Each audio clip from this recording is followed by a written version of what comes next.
This is Don't Panic, episode number 19, recorded October 28th, 2013, on Apple Freebies, Google Poetry, and the Fanciest Jackets.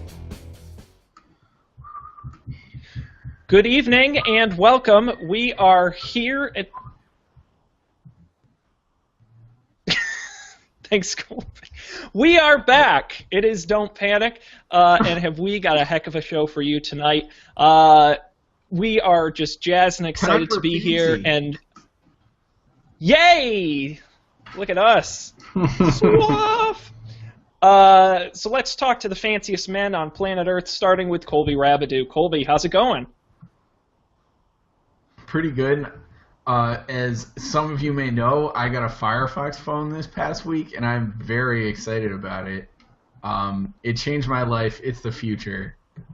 It's the greatest thing ever. I mean... Okay. Sure. All right. Fact. Okay, and Dan Miller. Hi. Nothing about my life has changed in the past 2 weeks. Aw. Certainly not as significantly as Colby. Well, you got a new light bulb. Oh, that is true. My world literally has gotten brighter.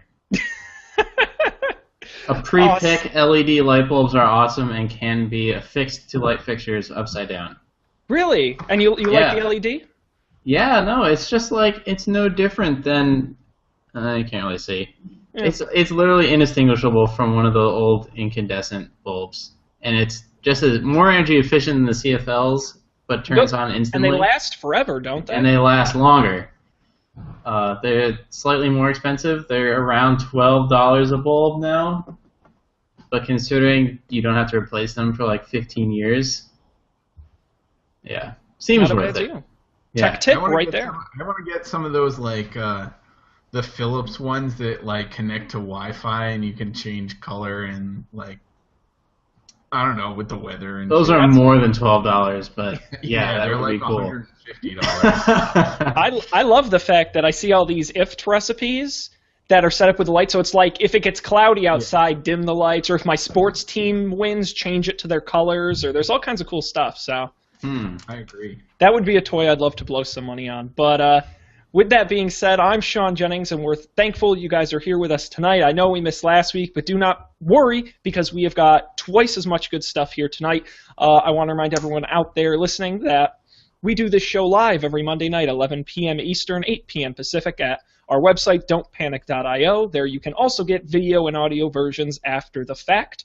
But the best way to get updates are to subscribe to us on iTunes or via RSS. That link is also on our website. Plus, like us on Facebook, facebook.com/don'tpanicshow, and join us live in the chat room during the show. That's also on our website. Okay, very good. With that being said, we have had 2 busy weeks.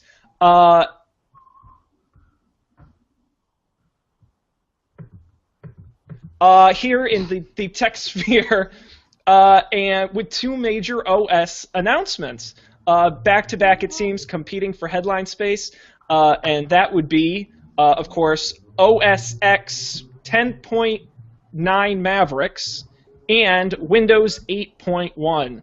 I thought that we could go through and run down a little bit of each and talk about our experiences. You guys want to go first, or you want me to go first? You go first. Okay. Yeah. I'm assuming that I'm the Windows 8.1 guy. Is that fair to say? Yes. I think so, yeah. Okay, and that's fine. I love, and actually I'm excited to hear about Mavericks, and we'll get to that, plus all the other Apple announcements, don't worry. But it is important to note that Windows 8.1 and Windows 8.1 RT are both available. I just wanted to say that the installation upgrade process was actually really easy. There was just a little thing popped up in the Windows Store. It said 8.1 is here. I tapped it, downloaded, installed. It did take, I'm curious to know how long Mavericks took to update, because 8.1 took about 3.5 hours. Oh! Between the download, had to restart about 4 times. But I didn't have to touch it for those 3.5 hours. It just did it. And when it booted up, it was perfectly smooth and perfectly fine. I barely had to do anything. So it was a really smooth experience. But why don't we walk you through some of the, we have the I've been hiding a camera behind me this whole time. You didn't even know. I did know, actually. Ah, damn you, Dan. So I figured I would walk you through some of the changes, if you're interested, to Windows 8.1. So the start screen has a lot of big changes. First of all, you'll notice that there is the same background for both the start screen and your traditional desktop. That's new. Such a good idea. It is. It's like really smooth, and it just kind of flows in and out. And I will say that I doubt you guys are getting as smooth of a fluid movement, but you get the idea. We can see the smoothicity. The smoothicity, the technical term. Mm-hmm. The other big things are tile changes. You'll see here is a larger size tile, and you'll also notice these teeny tiny tiles. So there's now 4 sizes: your large, your wide, your medium, and your small. They come in all shapes and sizes. Another thing that they've changed is what's known as customize. It used to be really difficult to move and arrange your tiles, but if you in this new customize mode, it's really easy to just tap and drag and rearrange them, and you can also name your groups, and you can do all that fun tile stuff. I gotta look at my list to see what else changed.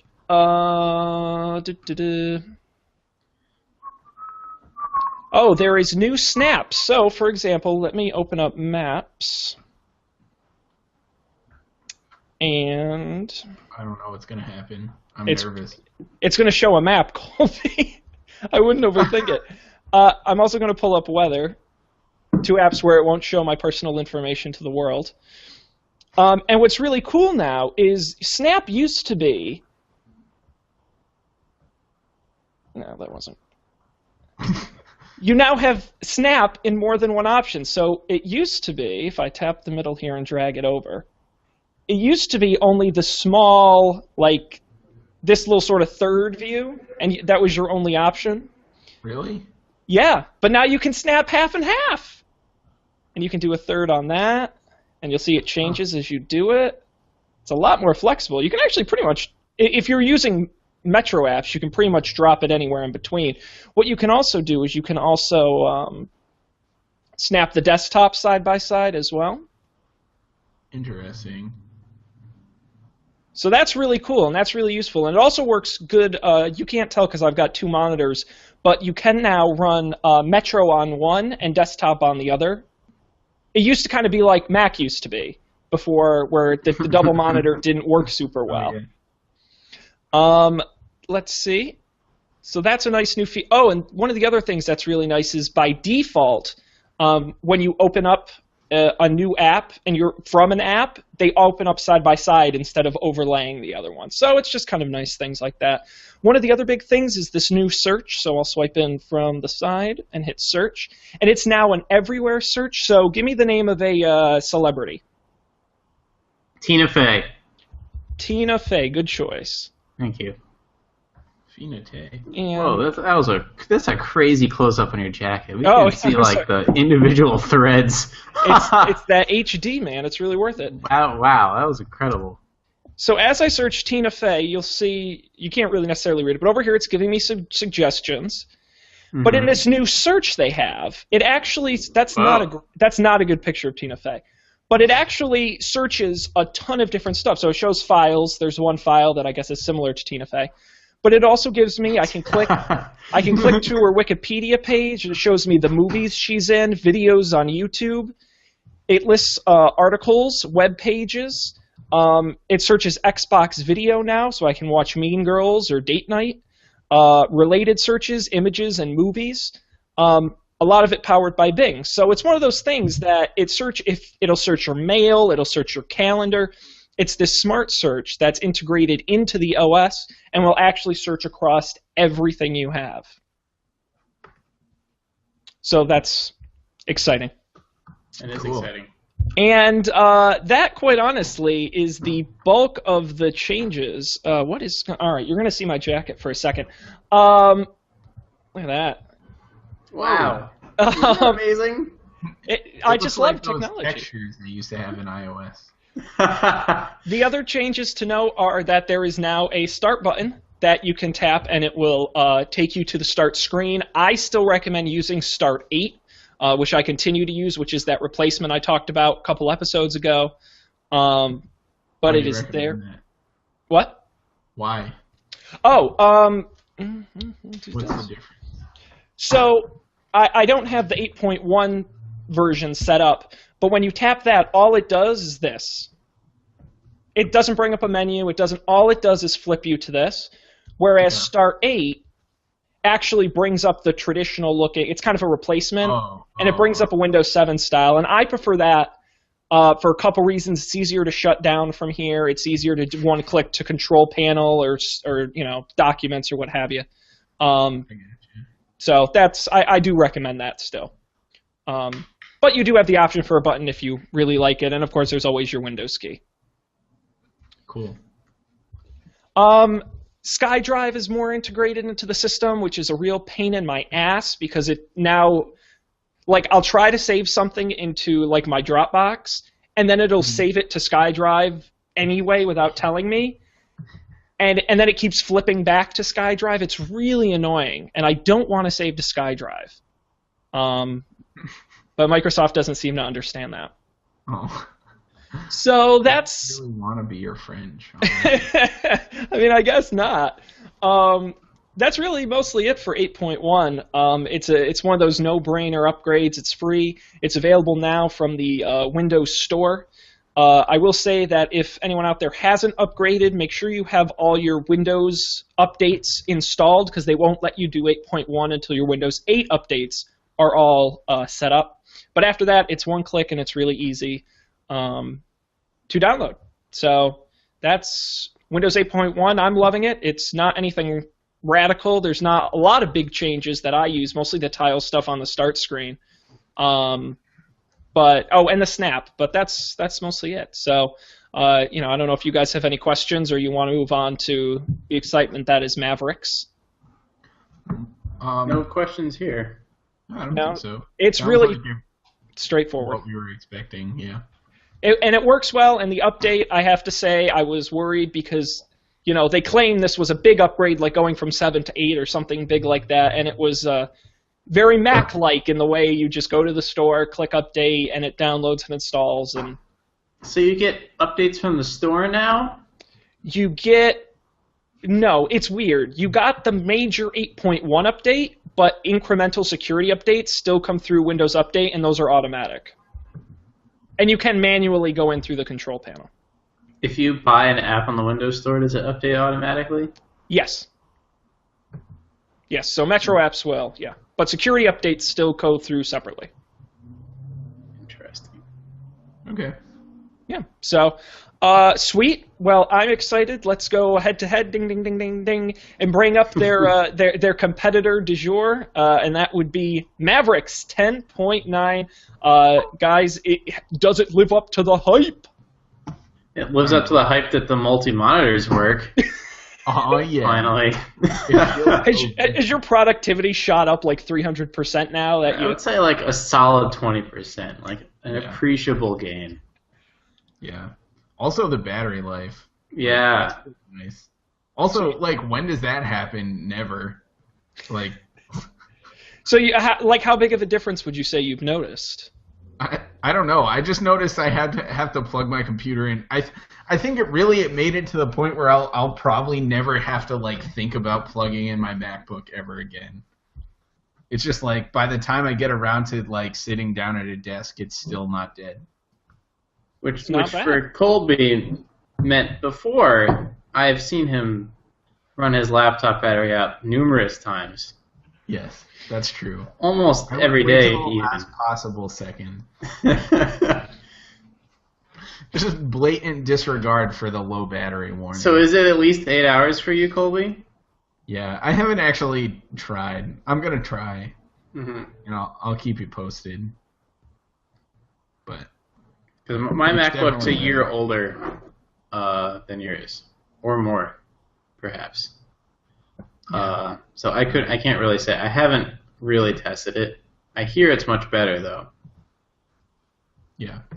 Performance in general has improved a lot. if your Mac has an Intel video card, which most of them out there probably do, unless you have a high-end 15-inch or higher, or an iMac. But all the laptops less than a high-end 15-inch have Intel graphics cards in them. And if you do have one of those, they rejiggered the operating system so that it can dynamically assign memory between. So typically how these things are, they're called, what are they called? Shared memory, shared graphics cards, something like that. Integrated graphics cards. So integrated graphics cards are these Intel things, and they're integrated because they're not a discrete component. And the high-end ones like NVIDIA and ATI are called discrete graphics cards. That's where you have like the separate component. But the integrated ones in OS X now, in the past they said integrated 512 megabytes. So it would use up to 512 megabytes of your RAM, but no more. Now, if you're doing like video editing or something really intensive, or probably this video conference right now, it can just take all the memory it can and dedicate it to the integrated graphics card.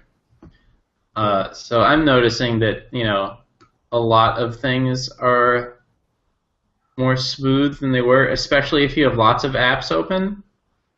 Because in conjunction with that, they also now have the memory compression thing, where if you have no windows open, or if you've like squiggled down into the dock an app, it will compress the memory, basically like a zip file in your RAM, because chances are you're not going to look at it because it doesn't have any windows open. Right. So lots of apps and video I've noticed have improved. Yeah. It seems like it's a lot of, besides the multi-monitor stuff, it's a lot of stuff you wouldn't necessarily notice. Well, have you used the new notifications with the in-app message reply or in-notification message replies or any of that stuff? I actually haven't used the in notification replies. I do kind of like they display on your lock screen. So if I'm like, say I'm at work and standing at my desk and like doing work, something not on the computer, which does happen from time to time. It's like they pop up on the screen, so I see them in front of my screensaver, which is pretty nice, I think. I know some people don't like it, I guess, but You can always turn it off, but that's certainly a nice option to have. Certainly. They changed the way the dock looks when it's on the side too. Oh yeah. Pretty great.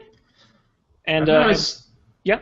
Safari is a lot better too. Like, especially because Safari uses less energy than Chrome. Now that, here's a really cool thing. The activity monitor shows you how much energy apps are using. So now I'm looking at how much of a resource hog Chrome is, which is ironic because when I started using Chrome 5 years ago, it was the most lightweight thing ever. Thus, how software is born. But Safari is pretty energy efficient, so I will use Safari if I'm on a tight battery constraint, or if I know I'm not going to be plugging in for a while. Makes sense. I hadn't considered that. I like it. Yeah. Now, have you guys tried the new Finder stuff, the tagging, or any of that stuff? No, I didn't even remember there were tabs until this morning, actually. And I opened one up, and I was like, oh, that's cool. I don't do a lot of browsing files. I don't know. Yeah. That makes sense. Files. I do use the all my files thing now a lot. Really? Yeah, because, like, it's just easier to have that open if you're going to upload something in a form. Or I often I either download something and then save it somewhere, or I export or I save something out of an app somewhere, and then I try to upload it somewhere, and the all my files thing is great for that because it shows right up. I know it was an image. I know I just saved it out from Pixel or whatever that thing is, Pixelmator, and I don't care where it's saved it. It's an image. I'm just going to upload it to Facebook or whatever. Oh, speaking of Mavericks updates, Pixelmator, some big ones. Yeah. Like you can do like layer styles and stuff now. That was like the one thing that I was like, God, I can't use this instead of Photoshop. But now I can. And it feels good because I like it. That's a good segue into Apple's announcement of free everything. Yeah, so let's talk about that. Unless you guys have anything else you want to say on Mavericks, I was just going to note new apps, maps, iBooks. Oh, yeah.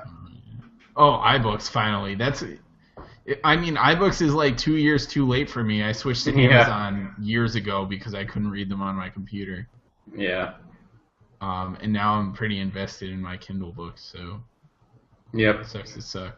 Yeah, that it does. But with that, let's just say Apple's having a fire sale here, and everything must go. Crazy Tim over here, and everything must go. That's right. At their big event they had, they announced many things, but we'll start off with the fact that everything is free. OS X Mavericks, a free upgrade that changes from the Mountain Lion upgrade, which was $19.99. It is now a free upgrade going all the way back to Snow Leopard. Snow Leopard. Yep. And a lot of models are included. So a lot of PCs are going to be getting that update. PCs. A lot of Macs are going to be getting those updates for free. And as Dan said, the other things to note is that their Office competitor, iWork, and their competitor iLife have both gone free with sales of new Macs, iPads, and iPhones. You will get those apps complimentary. That's right, iWork including Pages, Numbers, and Keynote, and iLife including iMovie, GarageBand, and what else comes in iLife that I'm missing? iPhoto. iPhoto. There you go. I knew I was missing something. I think iLife was free with new Macs before, right? They had, yes. I think at one of their maybe WWDC or right before that, they announced that. Oh, okay. And then the big one was iWork. I just remember. iLife has always been free with a new Mac, but you only got the current version. If a new version was released and you didn't buy a new Mac, you had to upgrade to it, or just don't upgrade to it like I never did. Yeah, and the same goes for iOS devices. Right. Yeah, which is cool. It's free on iOS now too, right? All of the apps are free on new devices going forward. And I've read on. I didn't realize it was free on iOS too. I guess I just assumed it wasn't. Nothing's free on iOS. No, but what I will say is it's free on new devices, all of iLife and all of iWork, but I have read some reports of people getting it on new devices and then being able to download some of them on older devices because it's already linked under your account. Right. So as soon as you buy that new device, you're going to get the apps. That makes sense. Cool. I mean, yeah, that does make sense because if you paid it, you'd have it on every device anyways. Yeah. That's cool. I think iWork being free is awesome. I mean, it's definitely important. Certainly, I think for iWork, Keynote's great and very popular, but I think Office has a lot of advantages. Google Docs has a lot of advantages over iWork today. Any advantages on Mac though? It's still shitty and dated. No, that's true, but I think that's where Google Docs comes in, and I think that's really and there's Dan put a great story in the rundown here about Microsoft's response to iWork, but I think that really they're going after Google. If you look at what they're doing, making it free across devices, bringing it into iCloud Online. Collaboration on the web. Yeah, I forgot about iCloud Online. Yeah, and with this update, there's live editing a la Google Docs, where multiple people can edit the doc at the same time across devices. So, it's definitely going right against Google.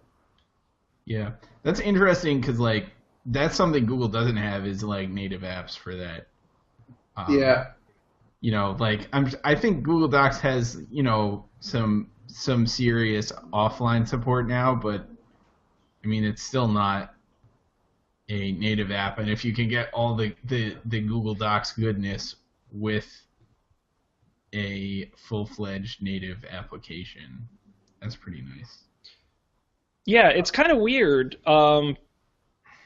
that Microsoft is now selling Office for or giving Office away with Surface and on all Windows RT devices. That's included. So I don't know. I mean, I tried to use Google Docs exclusively, and I end up using Word and saving it to my Google Drive folder. And so you get the best of both worlds. But it's like, it's just not the same. But I mean, do you guys think this change to iWork is really going to make that big of a difference and cause people to shift, or you think this is kind of a lost cause for Apple? I think it's pretty huge for all the college students buying it who before would have just bought Microsoft Office because, you know, if it was a choice between buying iWork or buying Office, the parents who are paying for it are going to be like, well, let's get Office. But if the cost is, you could pay nothing and do most of the same things, or you could pay $120 and cover all your bases, but you probably won't need, you know, I think a lot of people won't buy Office with that new computer now. Yeah, I think you're absolutely right. And I mean, well, I don't know. I don't know if it'll be I don't know if that'll convince someone who wasn't gonna buy a Mac to buy a Mac, right? But yeah, no. I think it'll reinforce. I don't know. It's another reason. It's another like check in the box or reverse check in the box for reasons not to buy a Mac. It's a value add for Apple, and I think this, along with the free Mavericks update, and I think all of this just continuously reinforces the fact that Apple is a hardware company. Sure, they make the software that goes on their hardware, but you're buying the hardware. Right. They'll give you all this stuff for free. So, and I think that's important for Apple. You know, I mean, obviously, no one was complaining that much with a $9.99 upgrade or buying an app for $4.99. But I think just by doing it, it's a value add for their product and just another advantage that I'm sure whatever money they were making on selling those apps, they're gonna make up elsewhere easily. I agree. It probably wasn't that much money, considering they, you know. And, you know, I think most people who would have bought those apps would have bought them. And, you know, they're selling these new devices, but I'm sure they must have seen that there's enough competition out there. We know Office is already on iPhone, is coming to iPad. So I think they saw what they had to do, and it's one of those either go for it or give up moments. I think certainly with iWork, and I think they're really going for it. And it's also, I think it fits in with the greater Apple strategy of like being the entire ecosystem, right? Like I think they get you hooked with one thing, be it a Mac or an iPhone, right? And then you get another one because, you know, they play nice together. And then you get an iPad because, I don't know, you wanted a tablet and it'll play nice with your phone and your Mac. And then what are you going to do? Leave? Like, all your documents only work in Keynote and Pages and,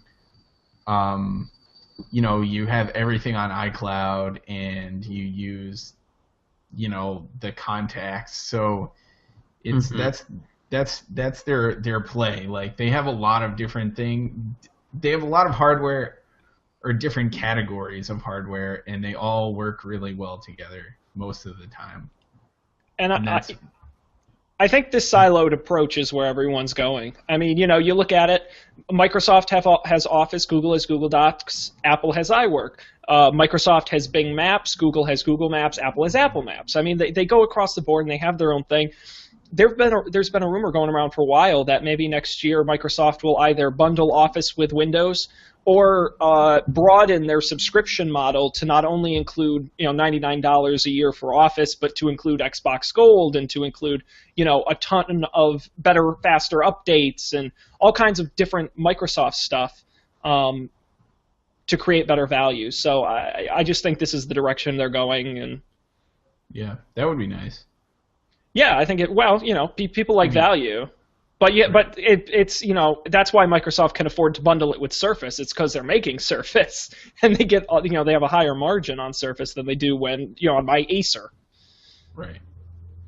Other things from the Apple announcement, they refreshed the MacBook Pro, thinner, lighter, faster, cheaper, better battery life. Close to a 13-inch Air, but living the dream. Yeah. I was hoping for a 13-inch Air with a Retina screen. One day, keep dreaming. The 13-inch MacBook Pro is a half a pound lighter than the old 13-inch MacBook Pro. So it's only, I looked it up, it's only some fractions of a pound more heavy than a MacBook Air. Like a quarter of a pound heavier. I'm glad they didn't do the Retina ones now, though, because I would have had to buy one, and I would have just got a regular one last year. So. Well, speaking of things Colby will probably buy, the new Mac Pros are coming out this December. I'm not going to buy a Mac Pro. What would I buy a Mac Pro for? Because it wouldn't surprise me. Think of all the things I could do with $3,000. $4,000, right? Yeah, well, it's $3,000 at base. Configured, I've read numbers that going tip top of the line on every spec could run over 10,000. So. Oh yeah. That was one of my favorite things to do was like go through the Apple store and see how expensive a Mac Pro you could make, like with 3 cinema displays and 4 graphics cards. This thing will do what? 3 4K displays? They didn't announce a 4K display, but they also updated all of their laptops to be able to do 4K. So I think Apple realizes 4K is a big deal, and this machine really proves it. I will say, did you guys both watch the announcement or see the announcement? Yes, I was watching it while I was working. Yeah. Did you see the manufacturing video they played for the Mac Pro in the factory? Man, that thing was cool. Oh man, with like the laser spun thing and man, that was neat. I don't really care about the computer, but man, does that look cool. Lasers, man, they're the future. Well, let's get into the big finale of the announcement, and those are iPads. Get your iPads. Introducing the iPad Air. That's right, nice and light and pretty. The thinnest and lightest iPad yet, as they say. It's 20% thinner, weighs just 1 pound, which is 28% less. Same display, new back. It's got the 64-bit A7 processor with the M7 Motion coprocessor, same as the 5S. It has a slightly better camera, 10-hour battery life, MIMO 802.11n support, no 802.11 AC support, and the new name, iPad Air. It's available in silver and space gray, no gold here, sorry. Starting at $499 with LTE also available, and no Touch ID. Boo. Yeah, boo indeed. The other half of this announcement are new iPad minis. They finally have what everyone was excited for, Retina displays. That's right, burn out your eyeballs with these fantastic new iPad mini displays. 2048 by 1536, the 64-bit A7 chip. They raised the price. It's going to be available in November for $399 at base. The old iPad mini is now getting a slight cut of $299 and is still available for purchase. There's new smart covers as well for the mini. Let's see.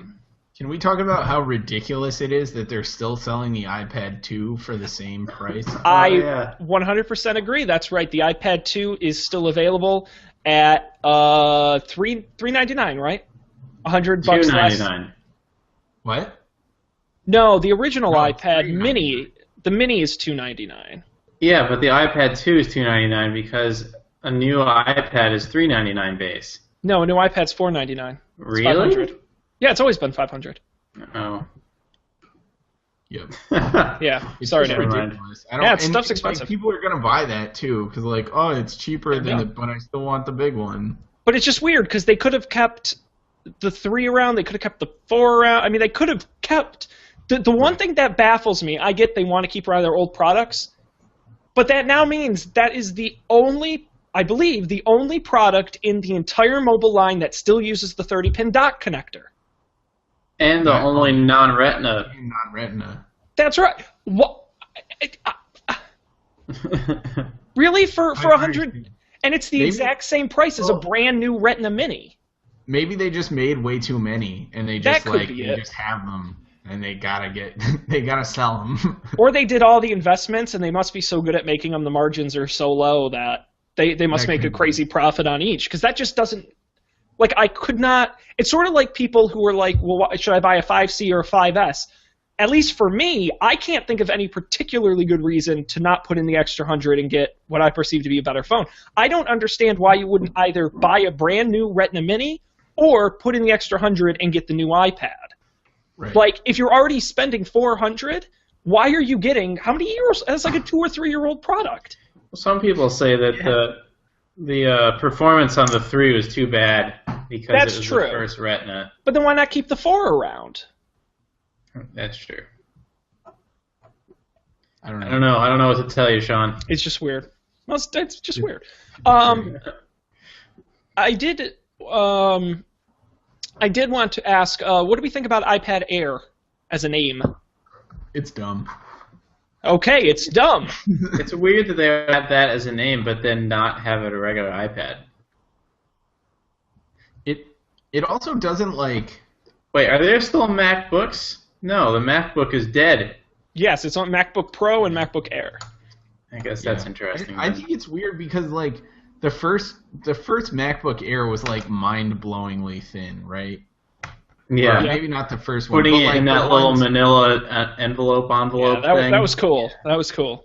But in the ones, the current design of MacBook Air was also, when they first came out with those, like that was pretty mind blowing too. Like the new iPad is not mind blowingly small. But the old iPad was already thinner than the MacBook Air, and now it's even thinner.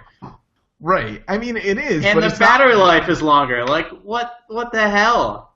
That Yeah, I is agree. pretty amazing. It is cool. I just don't think I don't think it fits. It's unnecessary. I don't know what it adds. I don't think it subtracts anything. I just don't know what it adds. Yeah. Unless, and Dan just put this thought in my head, that one day we'll see an iPad Pro. Or we'll see, another iPad that would give them a reason to call it something else. That would be my only thought. Yeah, that could be. Because if you have 2 iPads, obviously they need different names. So iPad Air and then iPad something.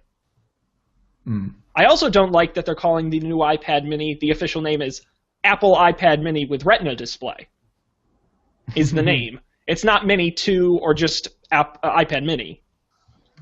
Yeah, that's foolish. Uh, I guess So- maybe that's what they want to highlight. Like, I guess. it's got a Retina display. wasn't it the iPad with Retina display? No, I guess it wasn't. That was when they still called it iPad 3, and then I think iPad 4 they dropped it and it was just iPad. Yeah, The new iPad. right. What about an $800 iPad Pro? What would that have to look like as a Microsoft Surface competitor in a world where you'd want to compete with Microsoft Surface? In a It would world have where you to- had to compete with Well, Microsoft. The only product I could think is really missing in their product line where they would fill a niche, and it's going to sound crazy, would be to go like 13 inches. Okay? Mhm. Make it for designers and, because people apparently, and I still am blown why Apple doesn't have user accounts in iOS, because people are buying 1 or 2 iPads and just everyone in the house shares them. So I could see the idea of a 13-inch tablet if it's thin and light enough to be used around the house, to be used in business, and then somehow, I don't know if you could do something with the software to make it a little more in line with OS X and make it an iPad Pro. Yeah. That's the only thing I think they're missing. You're right. I think for the graphic professionals, that would be a selling point.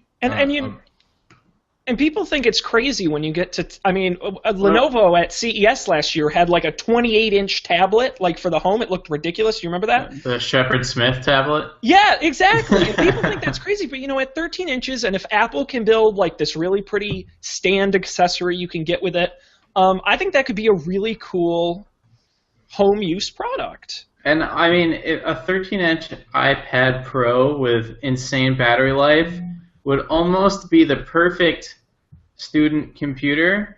It can do almost everything you need it to do except print. Yeah. That's a thing that they need to fix. They have like quad-core 64-bit processors in these bad boys, and they can't print. Well, you can print if you have one of those 3 printers in the entire world. Right. Yeah. It's not like, it doesn't use any standard protocols or anything.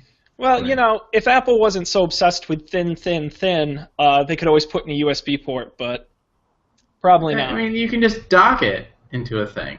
Well, at 13 inches, I think that's something. And that was the other thing they didn't announce either, was no docks or keyboards or any kind of accessories other than some new smart covers. Mm-hmm. Which I know a lot of people were really hoping they would do some kind of Surface competitor with either a keyboard or a dock or. Right. I'm not surprised they didn't, though. Like, why? Well, I don't know. I think a keyboard is almost a no-brainer at this point. And I think... I'm not sure it is, though. Like, I don't think that's how people... I don't know. But I have seen... Granted, this is New York, but I have seen many people using iPads as their only computer, and they have this little Bluetooth keyboard, and they even use their phones like that, and they prop their phone up on, like, a book or something. Yeah, I mean, sure, there are some people that would use it, but... Well, Apple makes the camera connection kit. I mean, how many people do you think buy those? That's true. It's not an everyone product, but I think Apple could do it. I bet a bunch of people buy those. That's an easy, tack on $40 at the store because the Apple employee said you needed it, and you never use it. Well, just imagine. I just imagine a smart cover, and then except on the underside of it, it's got soft touch keys, and you just peel it out, and you've got a keyboard. Colby, if you weren't a programmer, a 13-inch iPad Pro could last I don't even know. How long do these last? 12 hours in constant web browsing or something like that? Yeah, a while. 18 hours. Are we talking about keyboards or 13-inch? I'm confused. Oh, I'm just saying, if you had this computer that was dual quad-core 64-bit processor, could handle all this stuff, you weren't a programmer, but you could get a keyboard with it, wouldn't you just get that as your computer? You don't have to worry about viruses. You don't have to worry about updates. It's like a Chromebook, but Apple. Yeah, I probably would. Honestly, if it had a command line, I would totally buy it for my programming. Right. If it's cool enough. That's your bar. If it's cool enough. It's fair. The Mac Pro is pretty fucking awesome, Colby. I'm just saying. $3,000 worth of awesome. Oh. Well, I mean, we're wearing suits now. It's got to be pretty cool. Yeah. We're growing up, and our laptops should be too. There you go. Good thought. There was one final thing I wanted to say about the Apple announcement, and I don't know if you guys had anything else, but I finally, after watching this announcement and the one back in September, I sort of figured out Apple's problem. And I call it the adjective problem because Apple doesn't introduce anything new. At all. Nothing in this announcement was new. It was something or it was something more, or it was something... The Mac Pro is new. But it's got a new design. It's smaller, and it's lighter. I mean, we heard about it already, too. And we heard, but even having heard about it, like, all it really is smaller and thinner and rounder. Like, what? Say that about the Mac Air, the MacBook Air. Was that new? It was new when it was first announced. So I'll give you. I think you're right about this announcement was an announcement, whereas the previous announcement, when, for example, when they announced the iPad Mini, that was a new. Yeah, well, oh, you mean when they first announced the Mini? No, that was a new product. I agree with you 100%. Right, and even in September, the only thing I'd give them credit for is Touch ID. That's new. Yeah.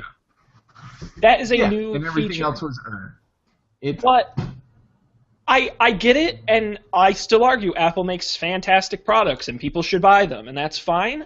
I just am so over Apple hype and Apple announcement mania, and like just the world stops for 2 hours in October. But it's so much fun. No, it is, and I love hype. Dan, you gotta know. I love getting excited for stupid things like that, but it's just Apple is such a mild company. Like, stop acting like they're such innovators and they're so exciting and they're doing crazy stuff, because I have not seen that. Well, I mean, I don't think the hype has been nearly as hypey as it was when, like, you know, when we were in college, like freshman year of college, or like that was when they announced the iPad, right? Or like sophomore year or something. I don't know. We're getting old. I don't know. I think I remember watching that announcement in our dorm room at Marist. But I mean, you know, you're right. They're not.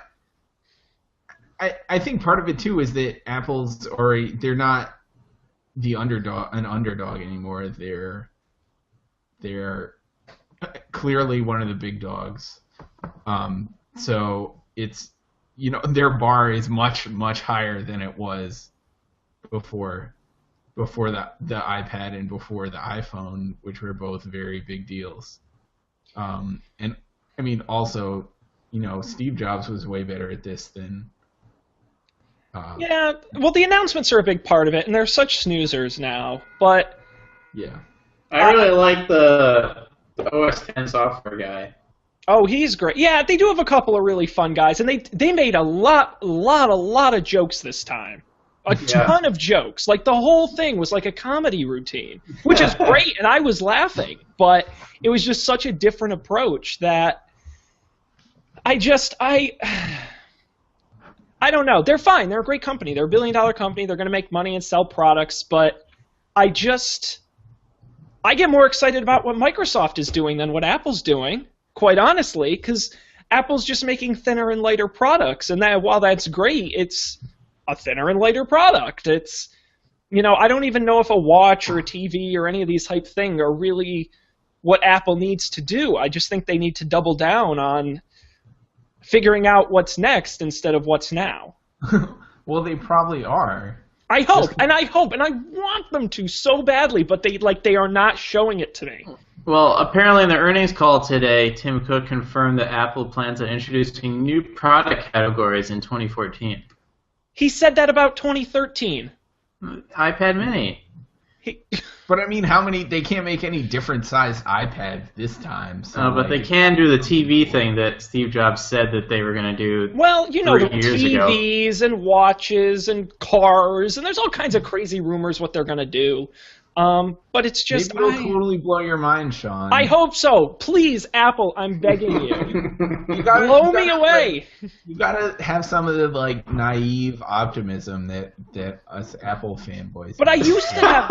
Obviously, I'm over it. And obviously, it's going to change your life, so... But it's not. Like, and the thing that bummed me out most is, I don't know, you guys probably don't watch much live television with commercials, do you? No. Nerds. No, Apple is, well, maybe you see it. Apple's running a commercial now for the 5S, and it doesn't show off any of the features of the phone. It's all about how the phone is gold. That's the whole commercial, is highlighting the fact the phone comes in gold. But like, I would never... When was the last time you've seen an Apple ad that didn't show off some feature of their products? Well, I mean, I like the designed by Apple in California ones a lot. Well, but that's for the company as a whole, which is different.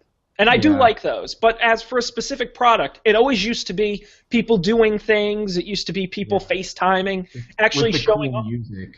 Yeah, showing off people connecting with the product. And maybe it's just the ad nerd in me, but it's just really frustrating that, like, it's Maybe gold. they don't need to anymore, or maybe that's not the market they're going for with those ads. You know, That's true. And that's a bummer.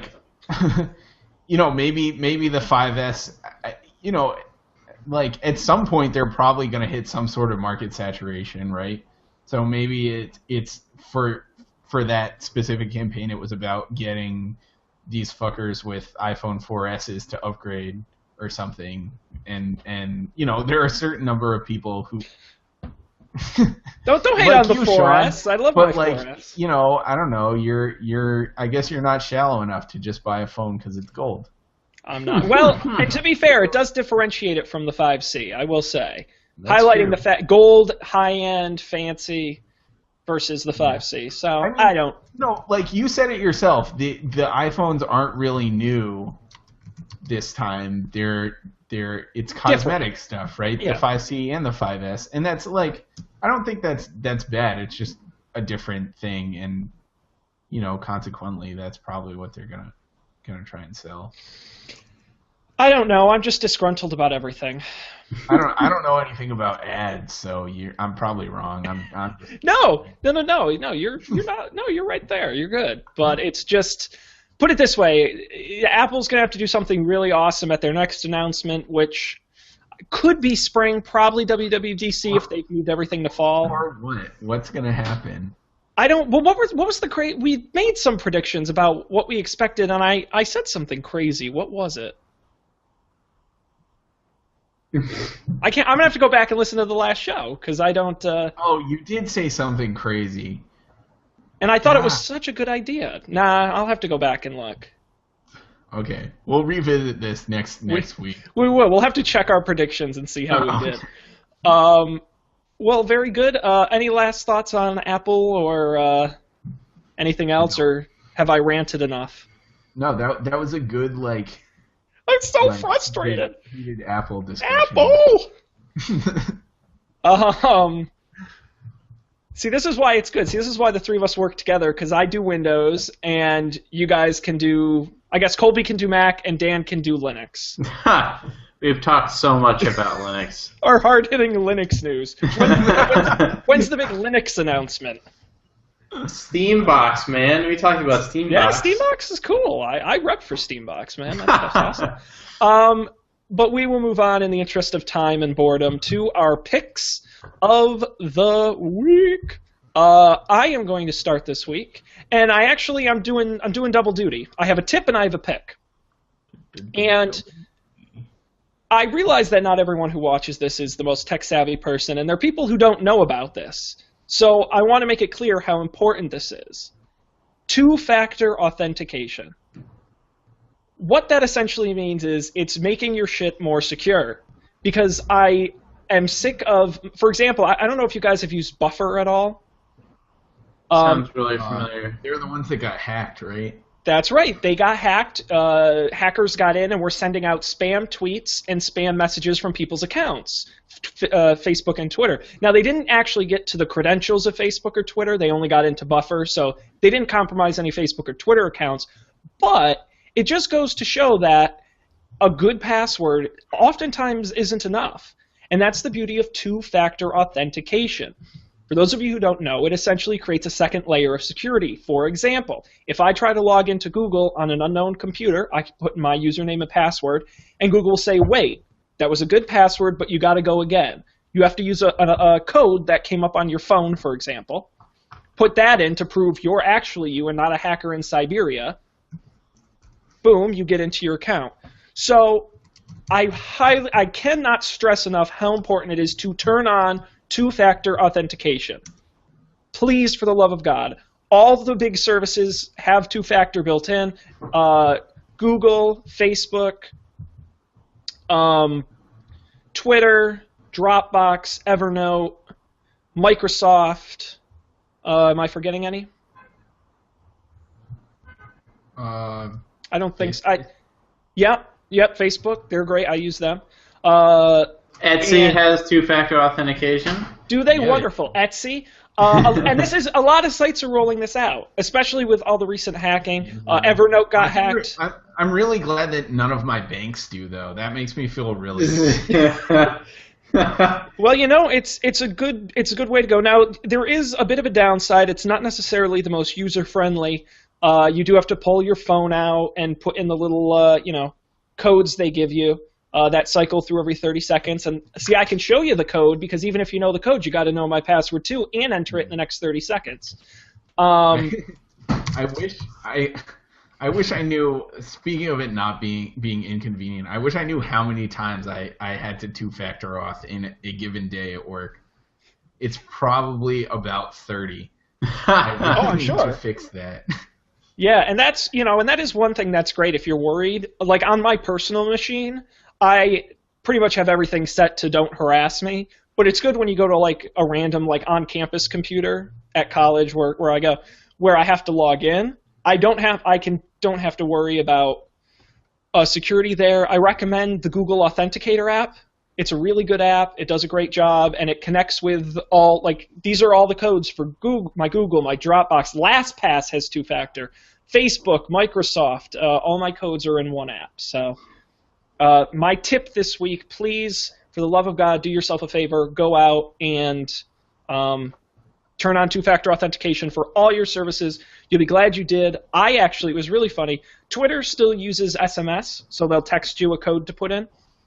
I woke up one day and my phone went off, and it was in Turkish, and it was a message that, Turkish, blah, blah, blah, blah, blah, and then a code, and it said Twitter. Well, turns out someone from Turkey had gotten my password and tried to get into my Twitter account, and by default, it automatically sends me a message whenever someone logs in. So despite the fact they had figured out my password, they were not able to get into my account because of two-factor, and it alerted me because I got the message. So I went and changed my password on everything. And don't use the same password for everything, by the way. Don't do that. It's a terrible thing. Because then you have to sit for 3 hours and change all your passwords when one gets figured out. So that is my tip this week. Two-factor authentication. Please use it. You'll be glad you did when you don't get hacked. My pick this week is a really quick one. It's a book pick. I just started reading this. Do you guys remember the name Nate Silver? Yeah, he was the statistician, New York Times. Okay, yeah. 538, was his blog. He very accurately predicted the presidential election, and he was very popular. I just picked up his book, The Signal and the Noise.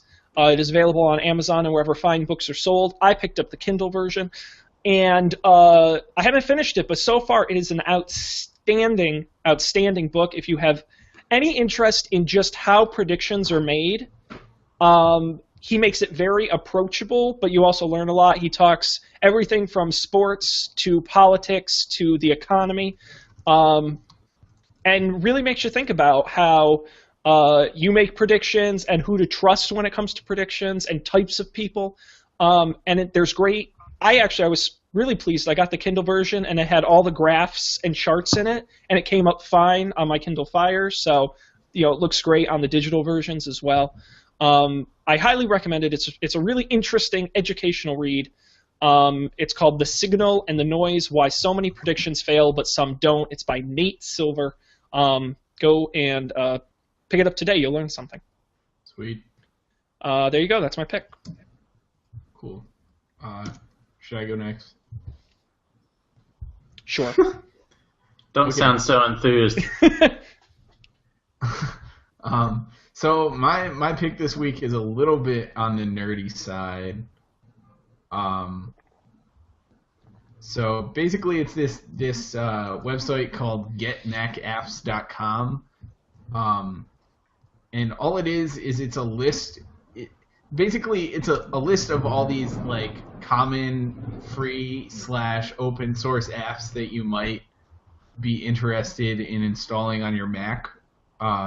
When you first get it, so there are probably 10 apps on here that I have installed on my Mac and I use daily. So you go through, it presents you with, I can share my screen here. somehow. Maybe. Here we go. Can you see it? Yeah. Nice. Yeah, so there's this list of all kinds of apps, and they're categorized, like there's browsers, so you got like Chrome and Firefox, and I don't know what NetNewsWire is. Is that like Usenet or something? No, it's RSS. RSS reader, yeah. Oh, I see. So there's all kind of apps, and I'm pretty sure these are all free apps, or for the most part they're free apps. So you go through and you select all the ones you want, and it generates a shell script. So basically, what you can do is you just run the script and it installs all those apps for you. Which, if you're a normal person, you might not see why that's useful. And I don't blame you, but if you're a little more masochistic like I am, I like to wipe my computer at least once every 6 months and reinstall everything. And each time I do that, I get like slightly faster and more efficient, and I do things to like automate the process of that. So this is something super useful that I really didn't have a solution for before, because I would what's up? The logical next step is to learn Chef and to write your own cookbooks and recipes. But I mean, that's taking it way too far. I don't want to do that. You're running shell scripts. You're already cannot learn. Every configuration management system starts as a shell script, Colby, and I know you're it already there. Before long, I'll have my own. It's not It'll be on your server, and your two laptops will be synced together. Oh man, automatically, and yeah. Yep. I know. But check back with us next week. This is super useful, and I'm gonna put it in my osx.setup.sh file, and kaboom! I'm gonna have all my apps, and it's gonna be awesome. So, there you go. If you want to torture yourself like me, rejiggering your Mac every 6 months, do it. And I will just say, as a supplement to that, if you are on Windows or Linux, check out Ninite, Ninite, which does a similar thing where it's bulk installing common apps with the latest versions, web browsers, utilities, media, document stuff, all those services, and that works on Windows and Linux. Ninite. But that's cool. I've done that too, where I've torched the computer and had to sit. I'd actually write down all the programs, and I'd have to sit and on a piece of paper. Yes, I have lists. Wow. I can show them to you, and you just sit and you go one check. Adobe.com. Enter. Yeah, That's it's miserable. lot, So Sean. it is. So check out these services. They're great. Okay, Dan, get poetic on us here. Okay, so there's this great Twitter account called Google Poetics, and basically what it is someone goes on, the owner of this account. Okay, can anyone see my screen? Yeah. Yeah. Oh, interesting. Okay. Maverick just complained that it needed my accessibility settings to change in order for this to work. I will change them now just to be safe. Okay. All right. Cool. So, and they go in and they start typing a sentence into Google, and the autocomplete box comes up, and they write down or they transcribe all of the suggestions, and then oftentimes that forms a poem. So, for example, say if you type in "why do I," you get the poem. Why do I sweat so much? Why do I bruise so easily? Why do I sleep so much? Why do I hate myself? Oh, that one was serious. Nothing seems to interest me. Nothing seems real. Nothing seems to amaze me. Nothing seems as pretty as the past, though. That one's also depressing. I know. They get deep. Sometimes I wish you didn't beat that cancer. Sometimes I wish you would leave me. Sometimes I wish you were a Ken doll. I don't even know how to feel. I love autocomplete. Why are you our number one fan? Why are you obsessed with me? Why are you on the internet looking at other cats? I'm following this. This is great. We must we must die to one life before we can enter another. We must dissent. We must dismantle all this. We must disenthrall ourselves. Yeah, no, it's crazy. It's crazy. Basically, I'm always hungry. Basically, I am a part-time blogger. I am basically a loner. A bad, unworthy person. Can you read the first? They're really good. The first one? Well, no, the second making one? out one. October. Making out with a dog, making out with a guy at a club, making out with a tree, making out with a random person. So good. Sweet. So that's my pick. Follow it. Get some good entropy injected into your Twitter feed. Some fantastic humor at Google Poetics on Twitter. Follow them today. All right. Cool. Well, we made it. Well done. What a fantastic show, everybody. Woo. High five, guys. Anyone need to plug or tease anything before we go? One of these weeks you're going to have something, and you're going to be glad I asked. Yeah. I'm doing this great podcast with these two other guys called Dope Panic. You're cheating on us? No. All right. Ooh. God. I was worried. You jumped to conclusions there. I did. I don't trust you, Dan. No, that's right. There is a fantastic show called Don't Panic. It's on every week, Monday nights, 11 p.m. Eastern, 8 p.m. Pacific. And you should definitely join us live as well as in our chat room at don'tpanic.io. There you can also get video and audio versions after the fact on demand. And you should subscribe to us on iTunes and like us on Facebook, facebook.com/don'tpanicshow. I also don't think I've ever mentioned, and I don't know if anyone's going to use it. We actually do have an email Really? Well, it made one for me when I got the YouTube page at don'tpanicshow@gmail.com. So it exists. So if you do have email feedback, you can send it. We'll get it. Interesting. We might even talk about it on the air. So Does that mean we have a Google no, I think it just generated. As far as Plus page too? Yeah, we do. Yeah, it doesn't have anything on it. Oh, okay. Because it just automatically generated because of the way Google Plus is now integrated with YouTube. So, I see. but that is a good suggestion. Maybe we will use that. But yes, don'tpanicshow@gmail.com if you have any long-form feedback you want to send us, or hit us up on Facebook. Either way, thanks to Colby and Dan and everyone out there. We appreciate you guys coming in and joining us on this Monday night. Now go watch some Monday Night Football or some World Series or whatever else is on TV, because we are done and we are out of here, and I'll end the show, as always, by reminding you to change your clocks back. This weekend, Daylight Savings Time is here. With that, good night.